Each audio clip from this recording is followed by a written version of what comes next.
This is a really important what the Farage actually, because there is a serious crisis clearly in the on the French side of the Channel with the police. It turns out the chief in charge of preventing migrants crossing, he's been basically missing for 14 years. He's been playing, there's a huge internal report which has been conducted.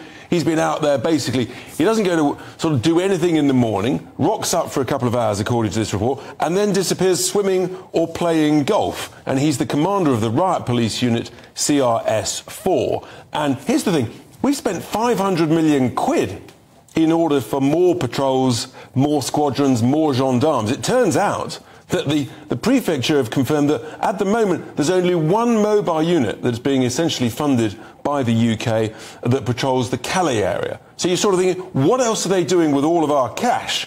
And, you know, this guy, this chief, Mr. Larcher, from this report, just look at this.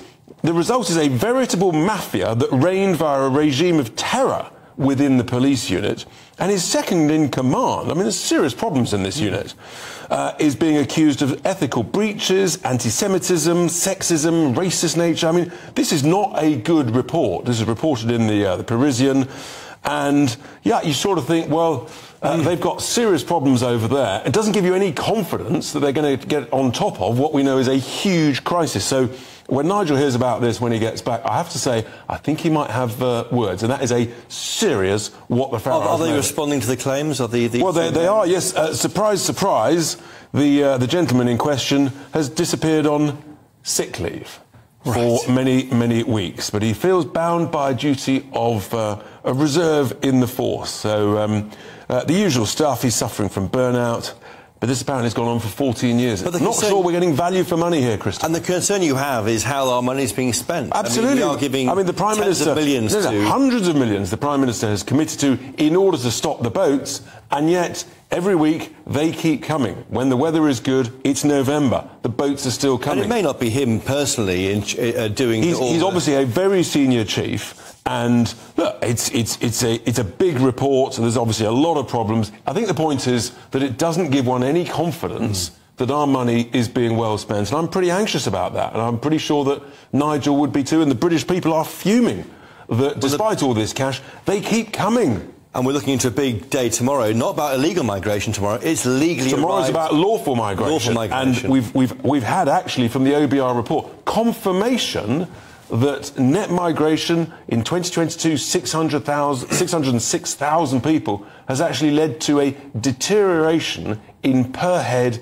living standards, the worst on record. So this great sort of myth we're told by people in Westminster that immigration is good for us, it's good for the economy, per person, per head, it's not. Here is the evidence from the OBR itself.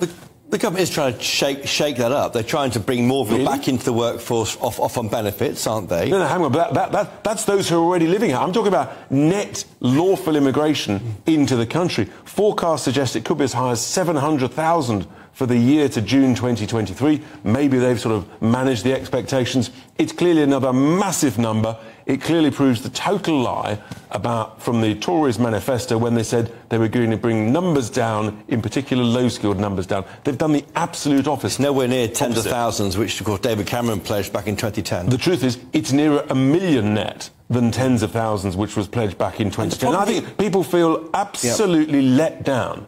People from all parties and no party, they're just saying, this is changing the quality of our life. It's reducing our public services ability to look after us all.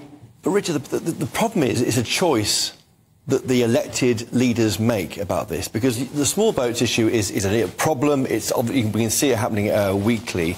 The net migration figure is a political choice. Correct. They made a political choice deliberately, having told the people we would have a skilled worker visa system, which one assumed would have therefore a high salary threshold. They set the threshold down for some jobs down as low as 20,000. Now, they're trying to desperately play catch-up. They've also created complete open season for student visas. Again, in the year to June, some 650,000 student visas granted, who can then, once they've finished their degree, stay on a graduate worker visa, then stay on a skilled worker visa, then stay permanently. So there's another legal backdoor to stay here forever. You know and I know the Treasury need a certain amount of net migration. No, I completely dispute that. Let me finish. We know that the Treasury say this. They do say this. They need 200,000 net migrants arriving here. You may not be happy, Richard Tice, but they do say that. Do you dispute that figure? I do completely dispute that. And the evidence is now there. Per head, it's not good for people already living here. And therefore, the Treasury is letting down the British people. What we need is courageous politicians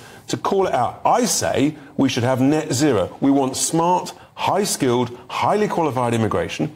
But about 400,000 people emigrate every year. So you can welcome high-qualified people to a similar sort of number. You get one in, one out, net zero. That's the smart way to run this. But the labour market is so tight. You talk to anybody trying to hire people. And guess what happens? Guess what? Wages go up. OK? That's how it works. And then if you can't afford the wages, you invest in capital equipment. That's how economics, since the beginning of the Industrial Revolution, has always worked. Why did the combine harvester develop? Because farmers couldn't afford the labour in the fields. That's called technological progress. That's what we should rely on, not importing cheap, low-skilled labour that means businesses don't have to train people, don't put them on apprenticeships, and don't have to invest in capital equipment. Why are so many Brits on benefits? Is there an issue here? Well, we've just had benefits being announced that it's going to increase another 6.7% today. That's a post-tax number. That's equivalent to just under 8.5% pre-tax. Very low numbers, very low income levels here we're talking about on these benefits. Yeah, but the reality is we've got 1 in 8 of the working age population, 1 in 8 on benefits, because benefits are net of tax. And so for too many people, they're saying on low incomes, the tax rates are too high. That's why my proposal to lift it to 20 grand is absolutely the right proposal, as Liam Halligan said earlier. That's what we've got to do. You've got to get British people motivated back into work. Going back to your issue there with the French enforcement, do you think that, say, Keir Starmer could do a better job because he's met with Macron? You know, he's maybe more open to the European Union? There's no indication whatsoever that Keir Starmer is going to control either lawful immigration or unlawful. He says he'll work more closely on the continent. Yeah, but he also... The implication of that was that he wanted to welcome 100,000 plus asylum seekers every single year. And the flaw in this whole thing about safe and legal routes is what happens if someone is rejected? Guess what? They'll still come to the beach, they'll still get on a boat. And we're still waiting, of course, for the government's response. For the Rwanda treaty might be out next week, the week after, and then there's many days to get vetted, and then we have the new law maybe to disapply human rights to certain migrants. I mean, that could be a solution, and again, that could see the first plane taking off in May to Rwanda.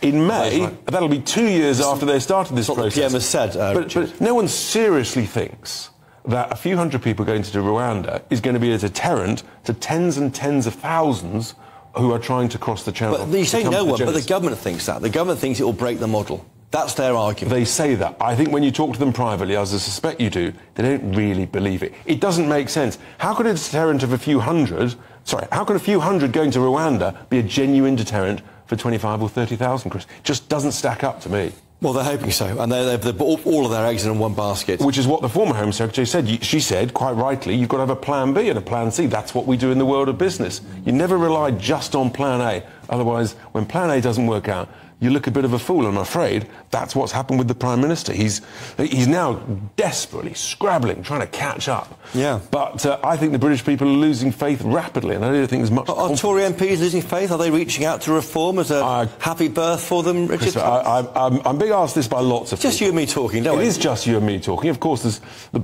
what we forget is the numbers of people watching GB News is going through the roof. Of course. So actually, there are hundreds of thousands of people watching and listening. That. And I'm not going to give a running commentary, Christopher, because that would be the wrong thing to do. You're like the rest of them you are, Richard Tice. You're all the same. You're no running commentaries. Yeah, but that's because you want, as a journalist, you want to break the exclusive. But, look, I'm not giving a running commentary, but I think it's fair to say... Is there a hotline established? They've all got my number, put it like that. Wait and see.